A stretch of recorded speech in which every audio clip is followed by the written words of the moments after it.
બતાવે છે બાપુ, પણ સત્યને કોઈ માને નહીં. આ સત્ય છે બાપુ. જો આ 400 450 વર્ષના પુસ્તકો છે, આના સિવાય ઘણા છે બાપુ.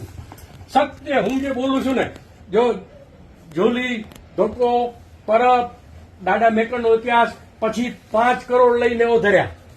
આપણે બોલી છે ને, હરિગુણ ગાય ઘણા સુખ થાય, પ્રગટ હોય ગંગા હરિ લાગુ પાય, ધ્રુવ અવચાર રાખ્યો હરિરાય, હરિગીરી શ્રી મેં ધર્યો, 5 પાંડવને ઓધાર્યા, હરિને વિસર્યા તે ન વિસર્યા, હરિને નામે અનેક નરનારી તર્યા, 5 કોડા છે પ્રહલાદ, 7 છે હસન સજે કાજ, 9 કોડા છે યુધિષ્ઠિર રાય, 12 કોડા છે બલિરાય, અમરા પર તેડી જે આજ, હર અભ્યાસ કિયો, ખુર ખમાગત રાખ્યો, આંતરિક તણી પત, ગંગેવ તણી પારી પતિત, કરે સનાઈ સેવી જે સંગ, હરલ્યા દીનું અંગ, શરીર કુબજા કીધી સુમંગ, ભગત વિભીષણ રાખ્યો સંગ, ભણતા પાતક થાય ભંગ, હરિહરિ કરતા જપીએ જાપ, હરિહરિ કરતા મટે સંતાપ, ઈશ્વર શરણ તમારે આજ, શરણે આવ્યાની રાખો લાજ. હવે 5 અમારામાં જોજો, 5 7 9 9 તમારે બાપુ પરબમાં, નિજ મંદિરમાં 9 સમાધિઓ છે, અને 12 ધ્યાનમાં, 5 9 5 7 9 12 ક્યાંય નથી દુનિયામાં. ફરી આવો બાપુ.